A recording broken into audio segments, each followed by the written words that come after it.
Ay, teka. Dumating na pala yung unit ni Sir Vince, yung sinabay ko sa ABS. Tara, punta natin. Uwi pa naman na ako. Si Aljon yung lumakad na ito kasi tatlo yung papa-ABS natin ngayon. Kaso lang, punong-puno kasi itong parking. So, dapat magsa-service si Sir Chris dito. Kaso lang, doon na lang sa office niya pinadala yung unit. Ito yung unit. Pakita ko sa inyo. Yan yung unit nila Sir Vince. Yan. Ito pala yan, ano?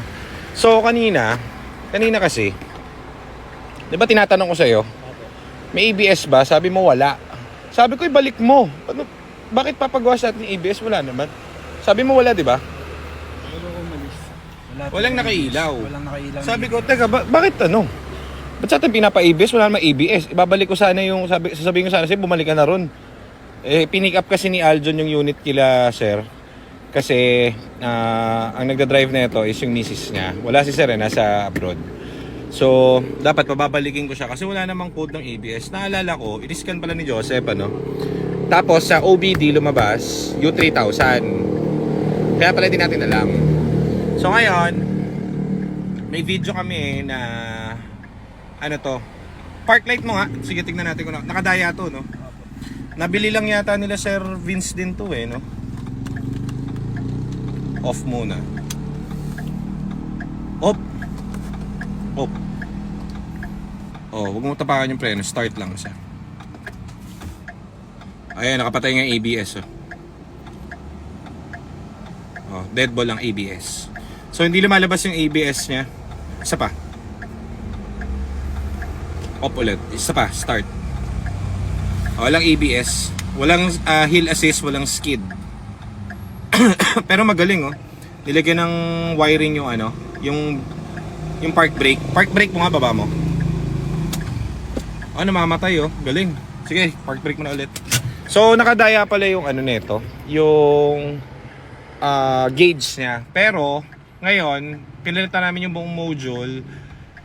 Shoutout sa Sir Chris, salamat. At pinagtira mo ako ng module para dito sa client natin. Okay na ulit, may hill assist na to. Tapos, yun nga lang, nakadaya yung gauge. Hindi naman para personal use nila to, no? So, okay lang yan, ganyan. Pero, kumbaga yung back end nito, working ang ABS nito. Sure ball. Kasi iniscan na natin, di ba? So, pwede na itong i-drive kung saan. May hill assist na to. Sige nga, i-ano mo nga, start mo. O, drive mo. Tanggalin mo yung park brake. Dapat to maabante. Sige, tanggal preno. O yan, maabante, oh. Stop, oy! Umuiwanan.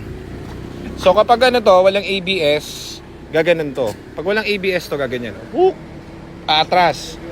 Oo, todo atras to. So dahil may ABS na siya, ano ka, drive mo ulit. Huwag mo igagas, ha. Yan, nakadrive. O. Yan kapag naka-ABS, pag meron kang ABS. Yun nga lang, nakapatay sa gauge. Pero meron na tong ABS, gawa na. Okay, Sir Vince, so yan, di ka nakakabaka sa misis mo. Goods na itong unit. Palit na yung ABS na ito. So goods na yung ABS, worth it yan. Maliit na halaga yan compared do sa singilan sa labas. Pero at least yung sa atin, alam mong komportable ka dahil ginagawa talaga namin yung per unit. So John, natid mo na kay Ma'am to. Ikaw na bahala.